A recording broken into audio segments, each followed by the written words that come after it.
Hello and welcome everyone to our today's Geneva Macro Labs online talk. My name is Marion Scherling. I'm head of stakeholder engagement at the Geneva Macro Labs, and I will be one of your moderators today. Today we'll be talking about building our future of work, machines and humans at the workplace. We have the pleasure to exchange today with two speakers who will be both looking from different angles on how our modus operandi at the workplace is reshaping and to what extent our interaction is driven, influenced, or even challenged by machines. Before I present our speakers, let me share a couple of words about the Geneva Macro Labs and our online talks series, as some of you are joining us today for the first time, looking at the names of the participants list. Right, all right, so the Geneva Macro Labs is a think and do tank that is based in Geneva in Switzerland, and we are led by an international team of professionals. Today we have our president, Dr. Eckhard Ernst, our head of research, Dr. Daniel Salmon, both economists, and myself present. And what we all have in common, despite our diverse backgrounds, is our mission to leverage the institutional, financial, and human capital around us here in Geneva and beyond. And that's why we are leading different initiatives, from conferences to online talks to publications like our solutions or discussion papers, to co-develop solutions and address policy measures.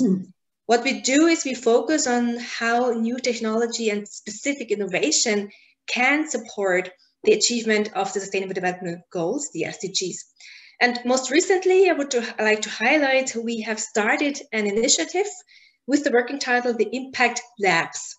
It's our new forum that supports our aim of bringing thought leaders together from different sectors to collectively develop impact projects that combine impact design thinking, impact valuation, innovation, and financing in such a way that our future becomes sustainable for many and not just for a few. You are more than welcome to join our endeavors, and we are happy to share our brochure with you. So please do reach out to us. We will share our email address with you in the chat box, so you can reach out to us. So I would suggest we have a quick look at our agenda, and I would ask our regisseur to show the agenda on the screen. Wonderful. So together with Tessa von Hülsen and Dr. André Heinke, we explore together how we can build our future of work. Tessa von Hülsen is head of HR strategy within the frameworks and group services at the Deutsche Börse Group in Germany, an organization that employs more than 6,700 employees worldwide. And von Hülsen will explain some key ingredients of the so-called future of work cocktail, elaborating on how macro-level trends like digitization, demographic shifts, and now COVID-19 shape the micro level at the workplace. So thank you, Tessa, for joining us today. Dr. André Heinke will be our second speaker today. André is Vice President for Corporate Foresight and Megatrends in the Central Research and Advanced Development Department of Robert Bosch GmbH, a technology company based in Stuttgart, Germany. He will be complementing Tessa's observations as a futurologist, looking at how humans and machines actually interact, which is in fact the title of his forthcoming chapter in the book Managing Work in the Digital Economy, edited by Eckhard and colleagues, and we will also share that link in the chat in a minute. So our two speakers, as usual, will have each 10 minutes to share with us their insight. And afterwards, we will have our famous Q&A session for about 25 to 30 minutes. And yeah, you can post your questions right away as the speakers are presenting, but you're also welcome to share your comments and questions, as usual, in the Zoom box chat during the Q&A. The Q&A session will be moderated by my colleague, Dr. Daniel Salmon, and he will either give you the floor to directly address your comment, question to the speaker, or will summarize similar questions. As usual, our aim is to inspire you, to have an interactive exchange today, and obviously, we would love to welcome you as new members and thought leaders to our growing community. So I suggest we start now. Tessa, I'm turning over now to you. You are a versatile speaker on topics like remote leadership. Just read a really fascinating article about that. Digitalization in the banking sector, and you have spent 15 years in executive board positions at the Hypo Vereinsbank, the leading bank in Germany, as well as in private equity in London and Munich. And you also have a background in strategy consulting, holding an MBA. And as a fun fact, you are passionate cyclist, which I just found out, who participates in sport challenges. So Tessa, in our preparations for today's online talk, you stated that discussions around the future of work mainly revolved in the last time around machines, robots, and AI taking over, even replacing human work. In contrary to this main discourse, you would argue that when we talk about the future of work, we would need a more holistic perspective that takes additional ingredients of that cocktail, future of work cocktail, into account. And as an HR thought leader, I would like to know from you, which factors, which trends do you see playing a significant role when we are building together our future of work? Tessa von Hülsen, the microphone is yours. Thank you very much, Marianne. Welcome, everybody. It's actually my second talk with Ernst. Ernst and I were invited and virtually met, I think in March, if I remember correctly. So I'm happy that I got invited by Geneva Macro Labs, and very much looking forward also to your questions, but also to the next speaker, whose article or chapter of a book I read yesterday. Fascinated how things interlink in the end. Maybe let me start, as Marianne said, the future of work before COVID, let's say before 2018 probably, always revolved around the questions of machines replacing humans. In the 70s and 80s, it was a discussion led by the automotive industry, whether robots would replace human beings and whether everybody would lose their jobs in the production sites. Then we had the discussions in the 2000s revolving around Industry 4.0. By now we're all in AI and worried about avatars and artificial intelligence, replacing us, and we not knowing what we will be doing. And these are all discussions we have followed in HR, but I have to say, we found them rather theoretical, and they never really touched our business to extremes. And as always, human beings can just adapt, and you find a robot doing one job, but then you still find new jobs, and you need someone to design and program the robot. And that's how we used to evolve. What we see now especially triggered through Corona, but also, as Marianne also said, changes in generations, we just see that we need, as employers and as companies, we need to take into account what the market is actually telling us, instead of thinking we're here, we're great, we're a DAX company or whatever, great stocks, whatever company we are, and people will join us because they're happy to join us. So the question is less, will we work at all or will we be replaced? That's not anymore the question we're looking into in HR. But for us, the question now is, how will we work and how do people want to work? And all these thoughts and everything we hear from the market, we hear from the people who work for us, people who apply, people who don't apply. We see that the change in the generation and the approach to work has completely shifted from I need a job to finance my life to I need a job. I want to finance my life, but I also want to have a life. And I also want to have something with purpose. And I want the company I work for to have something like a purpose. And I want to actually see it every day. And so we are really in a war for talents, not only because demographics are showing us that, especially in the European countries, people are having less and less kids, but especially because we're really in the war of talents, because people are getting more, they know more what they want. It's less about, I need to find a job and I will do whatever and I will stay for the next 30 years. So given this 2 minutes, I hope, for speech, I've got my watch here. I would like to maybe focus on three elements I'm trying to get my head around with my team on how we can find the right balance between good for the employer and good for the employee and meeting employees' needs, and what we can also fulfill and how we stand in the competition with other companies. Three topics, as I said. The first one would be the flexibility, which has become a huge topic, not only due to COVID. It was before, but COVID obviously was like a trigger, which just made it even bigger. The second point would be purpose and culture, I just briefly touched upon before. And the third one would be the whole thing about sustainability, because we also see a change in there. So if we start with flexibility, we as an employer, we see that lifelong employment is not the goal anymore. We see our workforce falling into two groups: the more senior people, let's say mid-50s above, who have been with the companies, and I'm talking for the large companies because I know the large companies, so I wouldn't be able to talk about the typical German Mittelstand, but this is like my view on big companies.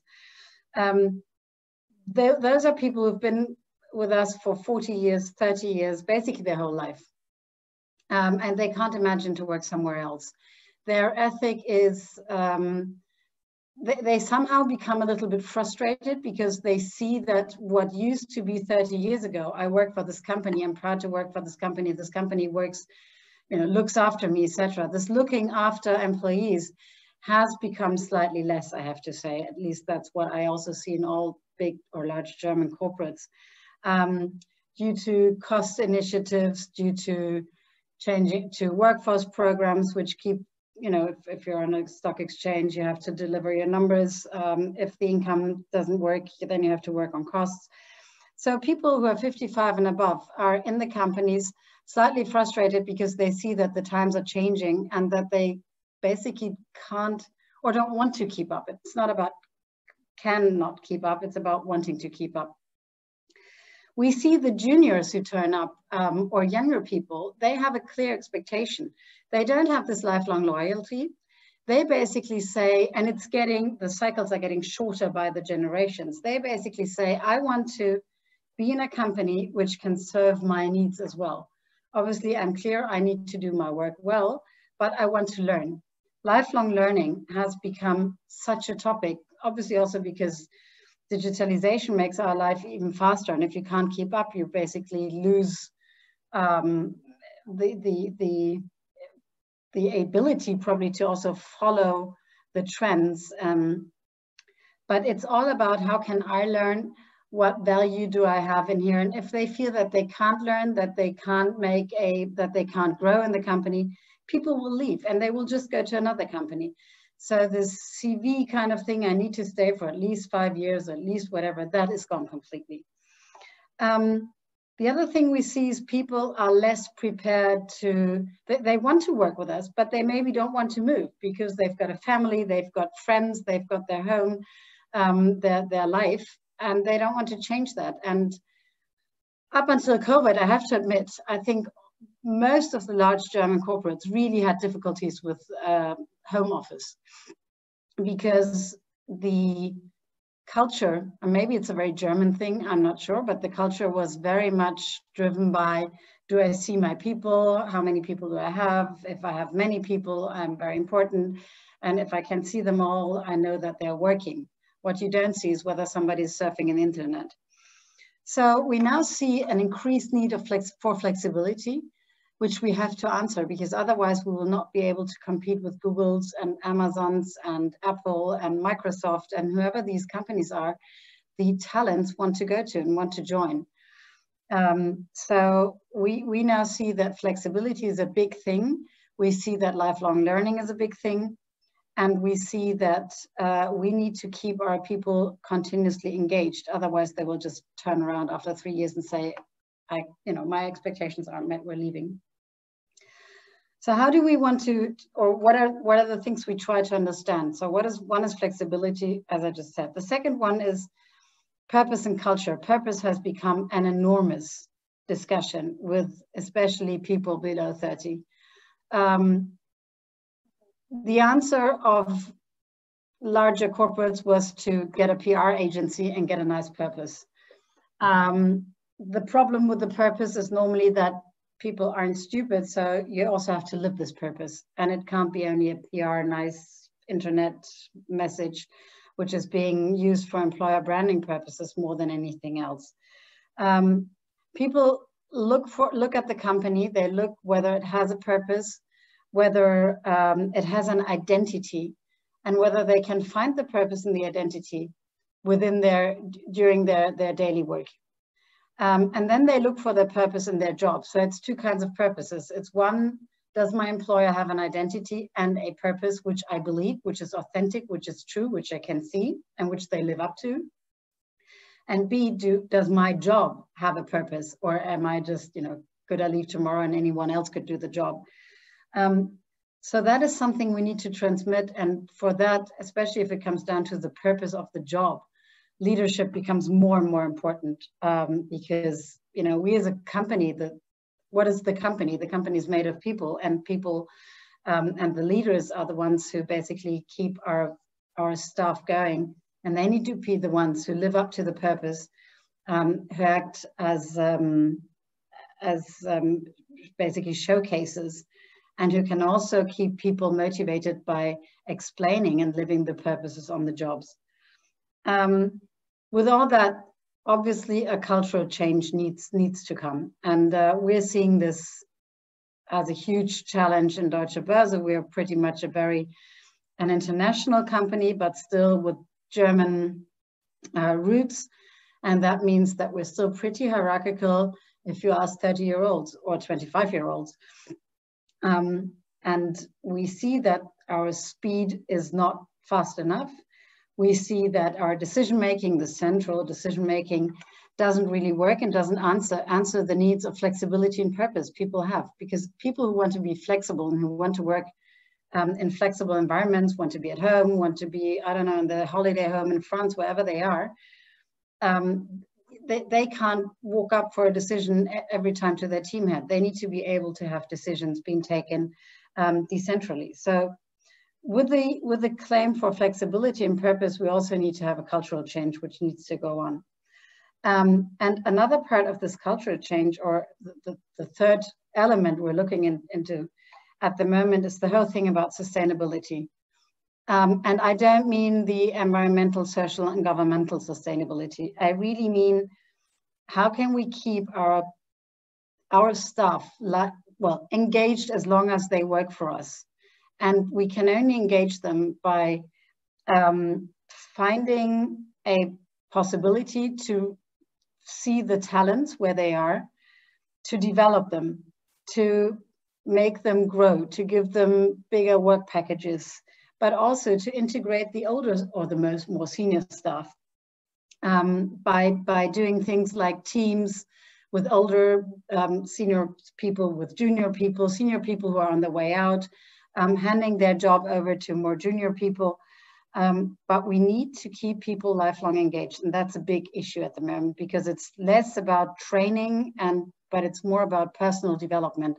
And personal development is very much more than go to the training for 3 days and then, come back and please shut up for the rest of the year.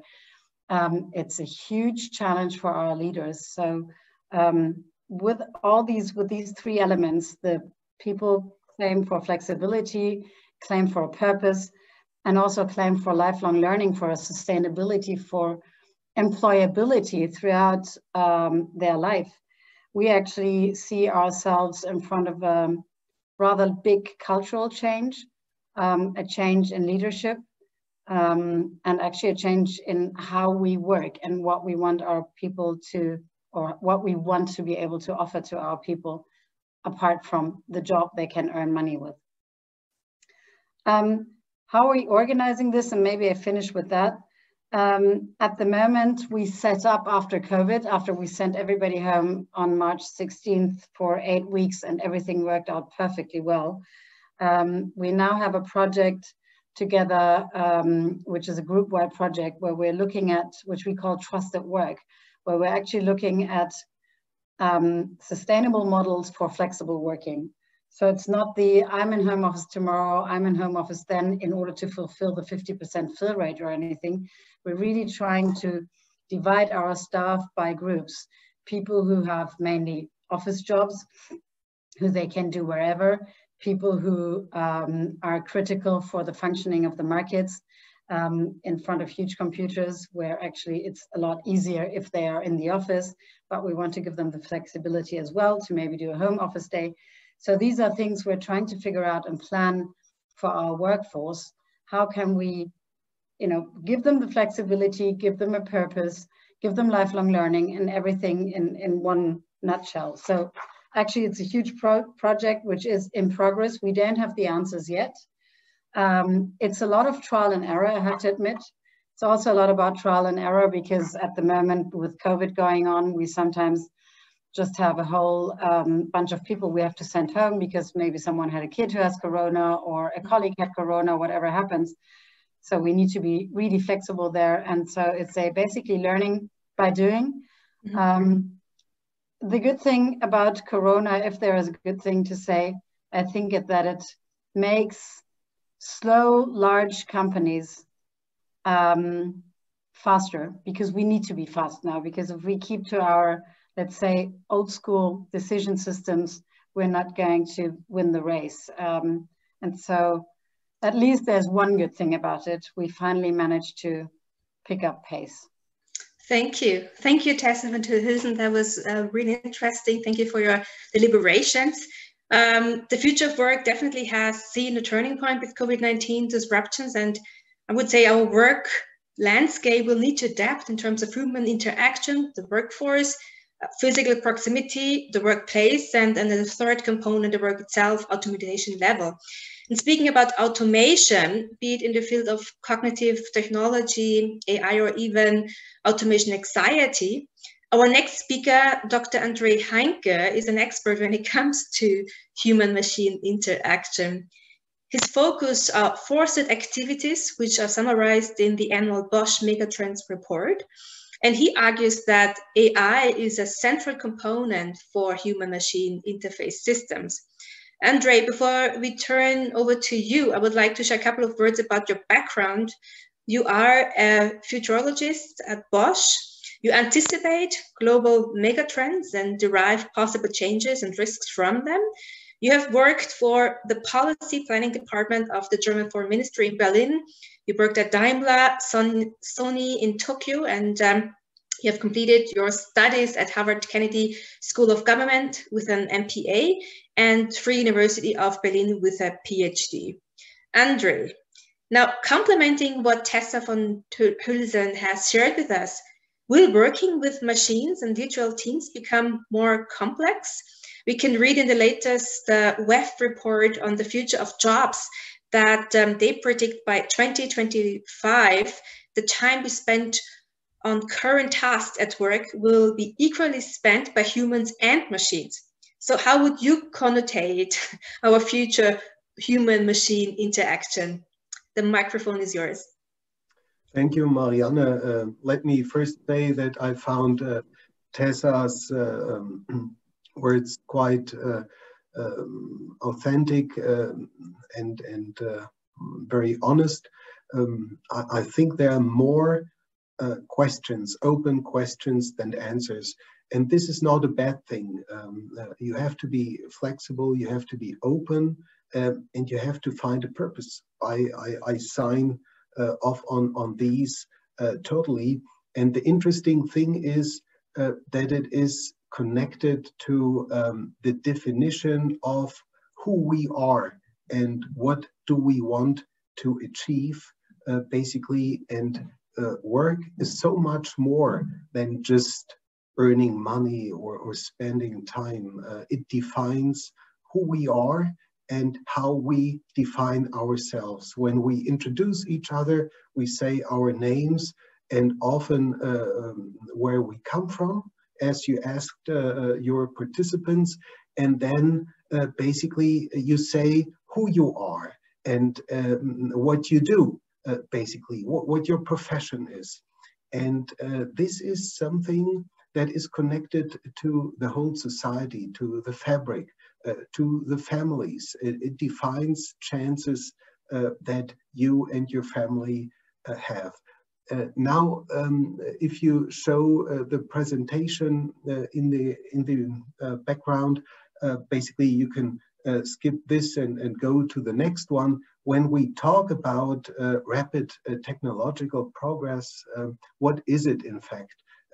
It is a combination of different technologies: sensor technology, machine learning, artificial intelligence, automation, and robotics. And the unique thing is they are coming all together at the same time. And the difference to earlier technological advances is that those technologies don't allow us time to adapt, in a sense. What Tessa said, we are forced to react, often without having thought through the consequences. When we go to the next slide, it is those questions that Tessa asked: how will we work, which jobs will disappear or be created, and what will be the consequences for society? Just earlier today, I heard a report on the BBC from Savile Row, the street in London's West End, where you can spend around £7,000 and up to have a tailored suit made for you. This business is in a crisis because people do not need those expensive suits anymore. And the question is, will they ever need them again? Or will they get used to wearing just convenient clothes? I spoke to the head of the European Chamber of Commerce in Taipei a couple of days ago, an Italian. And of course, even though we met on Teams, he wore a very nice suit, and I felt guilty because I didn't. But he was critical enough to say that looking from Taiwan back to Europe and to Italy, the whole industry has to change, although the clothes business in Italy at least is very sophisticated. But definitely jobs will disappear, but new ones will be created. And it is interesting to see that a couple of predictions were quite wrong. And before we started our call, I spoke to Eckhart about truck drivers in the US, a job that was predicted to be abolished quite quick. The reality is that they desperately look for new truck drivers, and they are on average quite old, and basically they have to pay more in order to attract those truck drivers. The reason is that automated driving is not advancing as fast as predicted. If you compare it to pilots, and in earlier days, most of us used to take a plane a couple of times a month or at least a year. A pilot flies a plane on average between 3 and 5 minutes.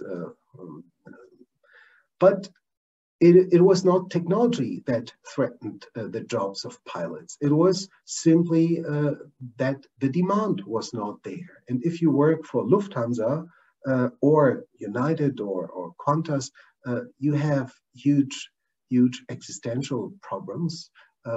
Business has gone down 70, 80, often 90%. And they are even talking about closing the school for pilots in Bremen.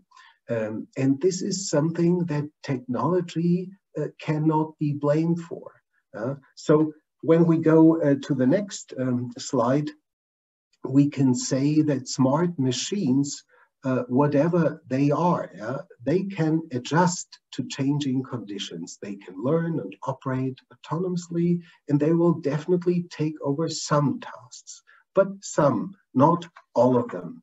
And I think, and this is about plausible thoughts, because I cannot, of course, predict the future, but I can share some questions with you. I think smart machines can adjust to changing conditions in real time. They can learn from that experience and operate autonomously. They will definitely take over tasks that people are not good at. For instance, repetitive processes, jobs that are dangerous or data intensive, or tasks that are either too large or too small to be efficiently performed by human beings. But still, when we go to the next slide, it's a fact that people have lots of advantages. And it does not matter if you speak to pessimists or optimists. Both alike regard activities associated with decision-making, planning, human interaction, or creative work as being relatively secure. And people still are predicted to outperform machines when it comes to innovation, creative thinking, abstraction, and exploring intellectual and creative border zones. And one quality is probably not mentioned here, but is quite important. The ability of humans to improvise when things go wrong or not according to plan. And as Tessa mentioned, people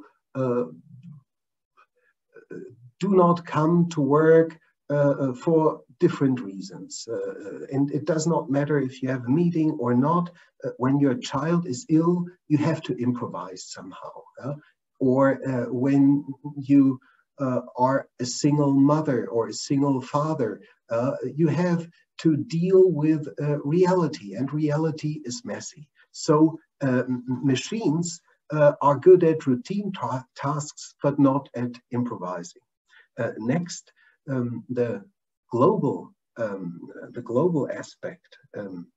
What we do here is something that is fascinating to see.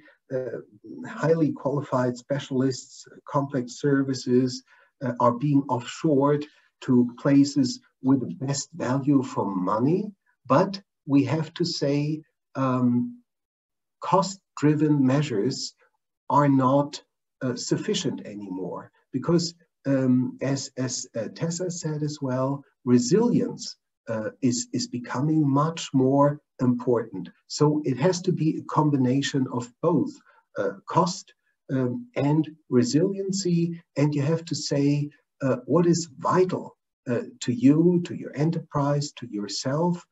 What can you not risk to be disrupted?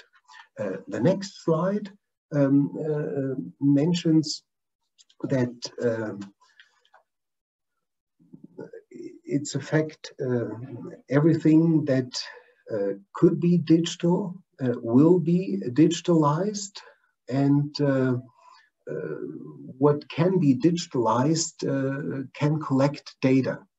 And this data is used to find out what is being done, by whom, in what time, and with which results. So you can measure output, productivity of both individuals and teams quite efficiently. And in times of crisis, you can be sure that this will be used by management to probably use this data for the next wave of, let's say, shrinking the company, making it more efficiently.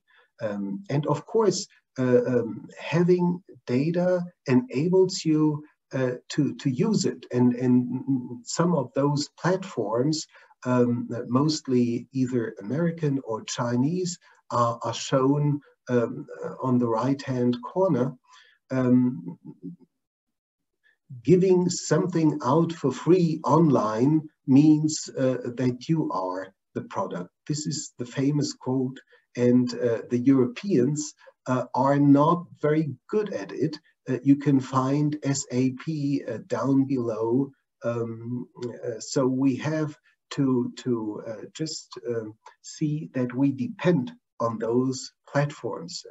One example is the Corona app in Germany, where you totally depend on the operating systems of Google and of Apple. Otherwise, you cannot do things. Next. Algorithms are likely to replace some managers in distributing tasks and coordinating work. And I think this is what Tessa mentioned before. You need new qualities in managers. And this is not only authenticity and honesty, but it is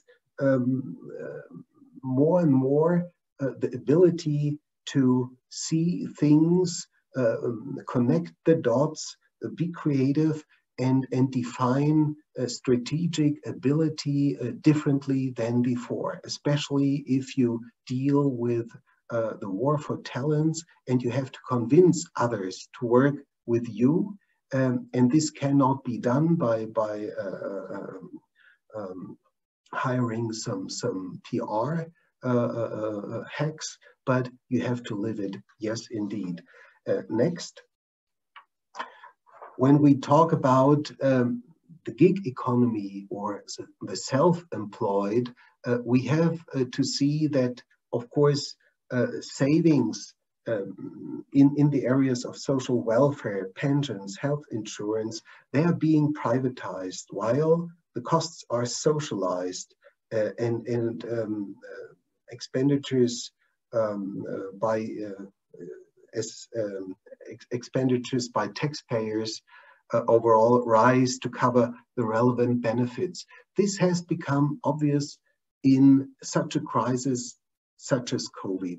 If you were self-employed, either being a musician, an artist, or some kind of other job, then you had a terrific problem because nobody cared for you if you weren't insured. And if you were an Uber driver in the Silicon Valley, and the customers are not there anymore, either you reinvent yourself by doing some shopping, but you are in for a problem. And society can deal with those pandemics much more efficiently if it is being organized and if it kind of thinks through, prepares itself for the next crisis. Mm-hmm. Thank you, Andre. I think that's a wonderful, maybe wonderful start for our discussion round. Very good. At the time. No problem. Too long. Yeah, but, no problem. I haven't seen the watch. Sorry. But I suggest we jump right into the discussion round, because we already have some questions for the first part, and I'm sure as we are elaborating on what Tessa von Hoosen has shared with us, we can as well look into some open questions that you also prepared for our talk today, and see how we can elaborate more on details. So what I would like now to do is to give the microphone to Daniel, who has been watching the chat, where we already have some questions, and then we take it from there. Thank you for your deliberations, Andre. Yeah, sorry about going on for too long. Yeah, thank you very much, Marianne, and thank you very much to both of our presenters for these excellent presentations. What I would suggest for the Q&A is that I ask you to pose your question directly. And I have seen several questions already for Tessa, and I would start with Klaus and then move to Yves. I'm trying to group the questions a little bit. And I would take the liberty to ask one question myself, which is on the narrative on the future of work. We often hear two opposing narratives. One is, Tessa mentioned at the beginning, the narrative of automation and the declining labor demand and people that cannot find jobs. And the other is the war for talent. And Tessa, you talked about the second one, the war for talent. And my question is, so this is your impression that it's more the companies that have to try to find suitable employees or workers. And I was wondering if this is this true for all skill levels and for all workers, or is this kind of a high skilled labor story? Is that only for people at the very high end of the education? And then I would give the floor to Klaus Nord. Well, I have to say, yes, obviously the war for talents, which is being discussed in the media, etc., normally evolves around people who are in technological fields, IT especially, engineers, medicine, as we see now, the race for the vaccination. But I have to say, even let's say with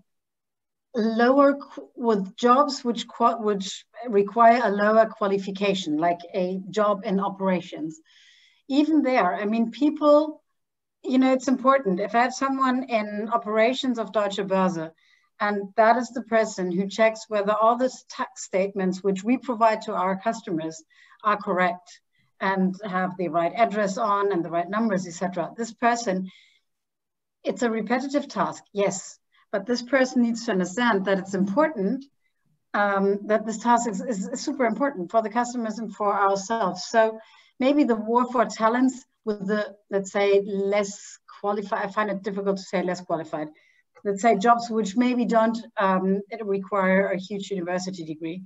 The war for talents is probably less about what can they develop, what can they program, etc. But it's more also about what ethics in work do they have, you know? Is it, oh God, I do this job from 9 to 5, full stop, I couldn't care less? Or do we want to have people who also think about what they're doing, even if it might be, let's say, a simple task, a repetitive task, but even there you can always, you know, improve what you're doing. And so I believe that there's a war too, actually, and we see, if I look at our operations in Prague, we've got 1,100 people in Prague. And I was listening to a speech the other day. People in Prague are still hungry. Mm-hmm.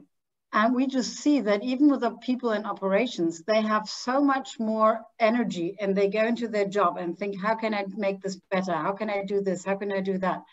I have to say, maybe the German and Luxembourg workforce are more spoiled. I mean, it's tough to say. I'm very black and white now. But I believe the war for talents differentiates probably what the war is about, but it's still a war. Yeah, thank you. Klaus, you had a question on how leadership can or cannot change to cope with these challenges. Do you want to pose your question directly? Yeah, perhaps. I think we talk a lot of this war for talents, cultural change, giving a purpose, but knowing quite well the landscape of real businesses, my question is always, are we really up to it to do something? Are the leaders which we have real leaders?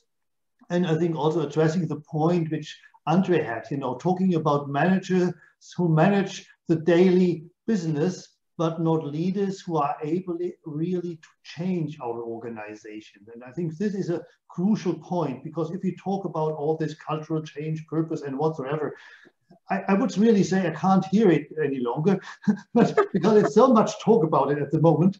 And also on this my side, you know, from Wiesbaden Business School, my students, when they go, or other students, when they go and hire, are hired in firms, what firms do, you know, in order not to pay them, and all this type of things. So I can't really believe that there is a war for talent, and flexibility is perhaps more on the side of the firm at the moment than on the side of the people. And so I think there is a big leadership problem at what we have currently. And the question is, How do you address this? Okay, I couldn't agree more. I think we have, well, we have certain difficulties with leadership. I think we need to rethink how we want our leaders to be. Less managers, more, leaders, people who are actually capable of understanding the people they are leading and understand them so well that they know where their blind spots are and how to put the team together. So actually like a real good football, I mean, the soccer trainer example is always taken, but it's actually a good example. Because if you know that one of your players is always afraid to do the 11-meter shot, you will not put him up for the 11-meter shot. But you know that he's a great guy on the right hand, whatever it is. But this is something we sometimes lack when we discuss with our leaders. The wish, the empathy, the interest, the sincere interest to get into your team and to understand who are these people, how can I develop them, and how can I put them, where do I have to put them so that they actually develop best for themselves, but that they're also delivering the best results for the company. So I couldn't agree more. Is this the only thing? I don't think so. I do see that the younger generation, and I understand your frustration, turns up with a lot of wishes. I want to be flexible. I actually want to work from everywhere I want to work. I only come to the office 2 days. I have whatever, many days of holiday. And yes, sometimes you just have to say, okay, maybe you just start working. And by the time you deliver some results, we can discuss about more freedom. But sometimes I think that they are right. You know, it's only a job. They're changing that. And I think it's good because through the digital media, the job is becoming more and more part of the private life. You're always available if you want to. And it blends in. Yeah. So I really understand that they're trying to look for something which inspires them, which helps them to grow, not only as an employer, but also as a human being. Let me add a few words. The leadership thing is probably a German concept because many still look for leaders. But what do you do if there aren't any? My answer is be yourself a leader and lead yourself. This leadership principle, which Germans avoid to translate into German, consists of the German word Selbstverwirklichung, self-fulfillment. But in Germany, you have this Wirklichkeit, reality, and you have to be a kind of entrepreneur to change this reality by yourself, because often you are just not finding this leadership from above or within an organization. So the younger creative people, they do things for themselves and they do not expect leadership. They expect freedom to do things by themselves. But maybe they also expect someone to inspire them and to back them and to give them the freedom, because especially if you're in a large corporate, freedom is a difficult thing because and leaders who inspire their people and who say actually how things are normally regarded as pink elephants in a big room. So I do think that in order to foster this entrepreneurship, this not self-fulfillment, but this own engagement, basically, you need to also provide the leaders who do this, because otherwise you get leaders who stuff it up and who say, no, we don't want this. We want to play along the rules. And then you kill every incentive. But isn't it often not expecting leaders to provide something to you in a kind of feudalistic relationship, but finding alliance partners, finding new project partners, and convincing others by delivering results?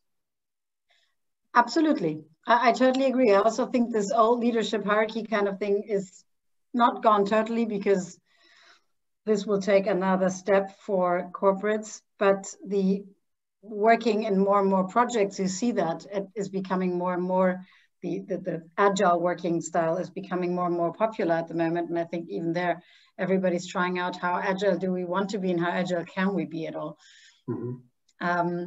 But you know, still, if you're young, if you come into a large corporate and everything has always been done like that for the past 20 years, you can get easily frustrated. So I do think that a few lighthouses who really say, I foster this, I help you to push it through, I show you the ways, are absolutely necessary in order to foster entrepreneurship and younger people.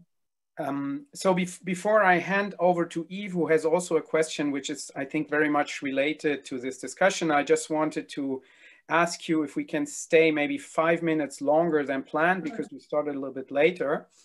And then after Eve's question, I wanted to give the floor to Isabel, who has a question on education systems. Eve, do you want to pose your question on, you know, how much leadership do we actually need, or should we just give the people the freedom to make their own decisions? Well, thank you. I think the question was already discussed a lot because of I was asking about entrepreneurship. So this entrepreneurship inside the company. And I think with this all automation topic that we are having inside the companies, I think it's quite a big opportunity now to use this free time to not just give new tasks to people, but maybe give them some freedom to decide what could be best in their opinion for the company. And I'm wondering how old corporation could change into this way of doing. I know, for example, in Google, where you receive your mission, if you're done 1 week or 1 month in advance, you can do whatever you want with the rest of the time you have. So this is very special and very extreme case because it's of a very specific people. So I'm wondering how it could apply to other types of company and people. Andre, do you want to answer? I mean, you're also in a very classic company. Totally, Tessa.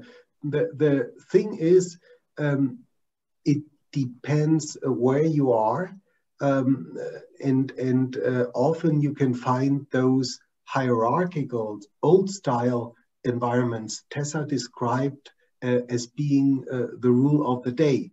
But then you do not have to accept this, but you have to bring something to the party that makes you attractive.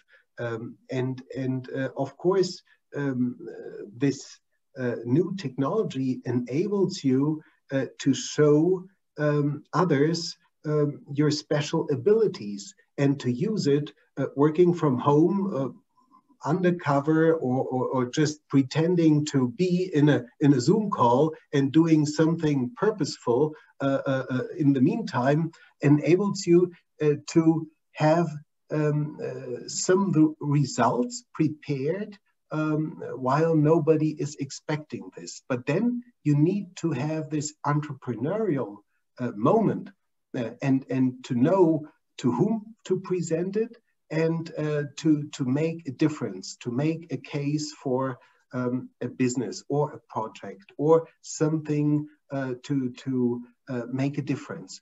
And by being in this networked environment, it is quite easy to find alliance partners, to convince others that you bring something to the party, but there is something in it for the others. So it's a limited project partnership where you do not depend on lifelong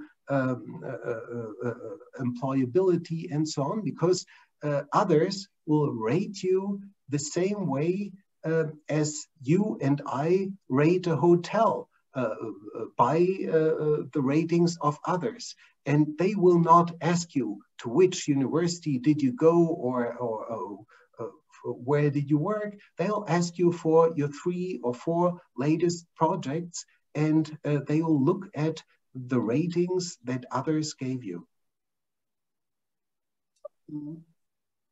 Okay, so I wanted to bring in Isabel from the Future Skills Lab at the University of Lausanne. So it sounds a little bit like the question is about how much change is coming from inside the company and how much has to come from outside. Isabel, you want to pose your question? Yes, well, thank you for all of that you've said. Very interesting. Now, my question is related, as you said, to education, which really is still based on a 3-stage life, which is learning, working, retiring, and which doesn't fit with lifelong learning, which both of you have mentioned a lot.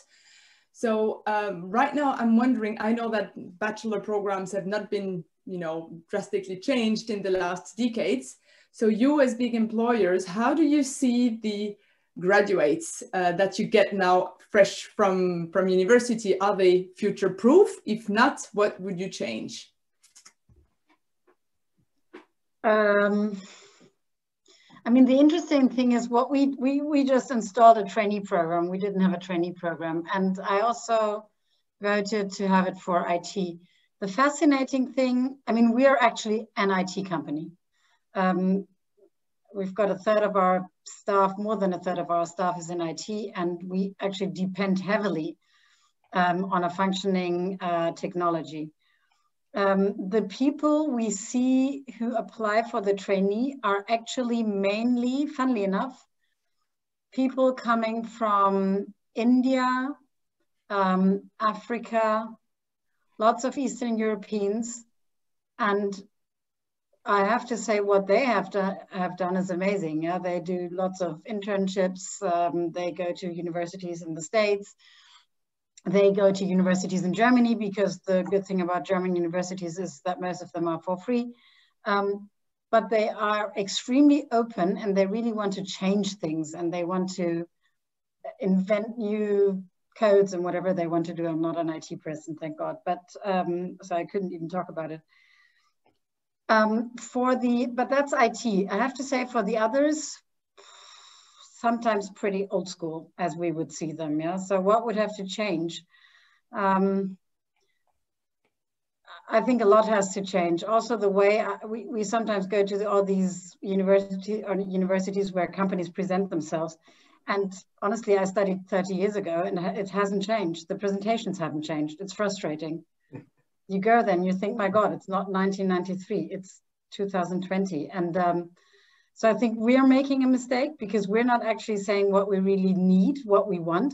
We're also not encouraging people to think out of the box. I have to say, if you're creative in a large German corporate, I'm amazed about Bosch having someone who can call himself futurologe. It's fascinating, and I find it so cool. But it's not many of these companies who have this, and who have obviously the strong determination to have people who maybe think outside the box, who maybe have completely crazy ideas, who will not lead to anything. But out of 100 ideas, maybe 2 are the ones which change the world. But Andre, maybe you see it in a different light. No, we haven't met before, Tessa, but we agree on most things. My best teachers were those who knew the color of things, who did things themselves.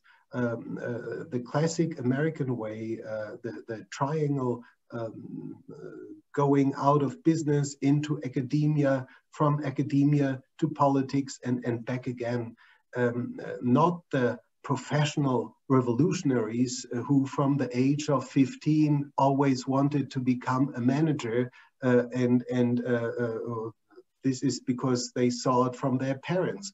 The best universities, the best academic institutions are those that enable you to ask questions, to question things, and to not accept things as they are. And those abilities are the ones we are looking for, because we, as Bosch, and people are always amazed because they think, oh, look, this is just a supplier. But in fact, we try to be. I don't know if this will be successful or not, but we try to be a company that is very much at home in artificial intelligence and sensor technology, and in being able to make things and connect them as well. And this is something where you can attract a different type of people, and it is quite difficult. As Tessa said, the characteristic of an IT person is very much different to the one of an engineer. Those are two parallel or even diverging worlds. And to connect those is quite some task for a company. So if I may think about the future, it may be much more successful to have a kind of holding company where you enable different companies within this holding to achieve success by the way they deem the best.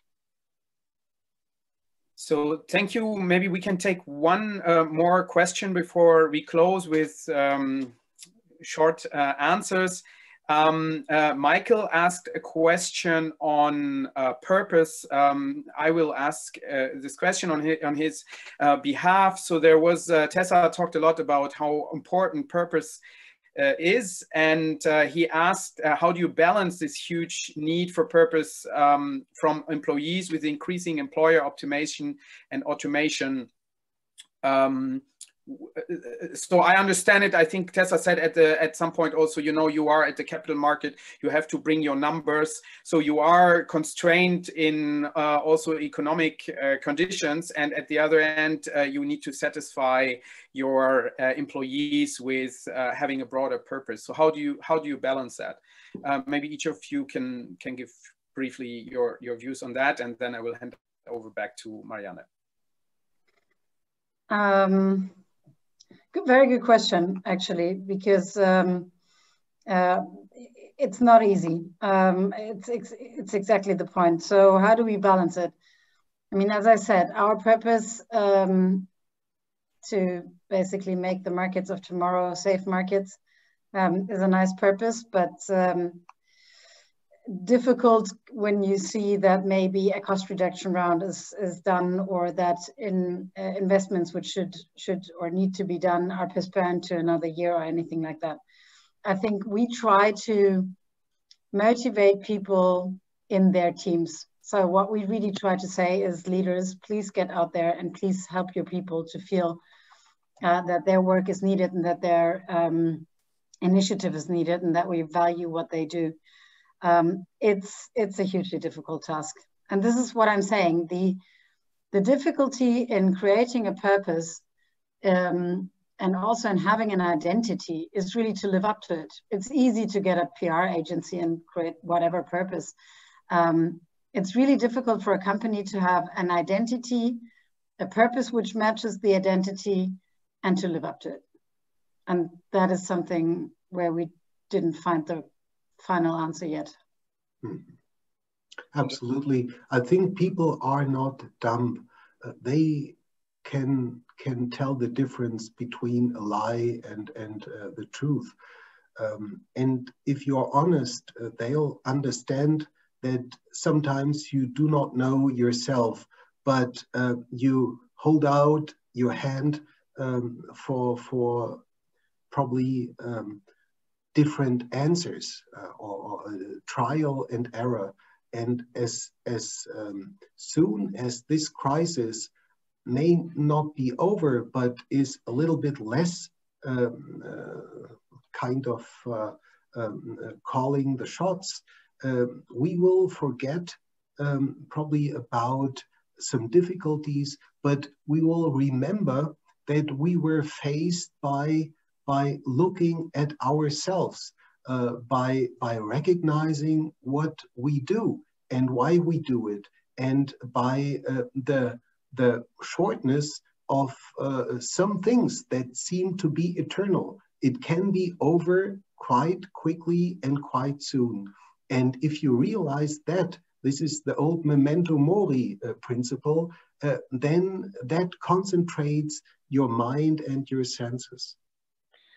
Thank you very much. Thank you very much to both of our panelists for this interactive discussion. I really enjoyed it, and thank you very much for your questions.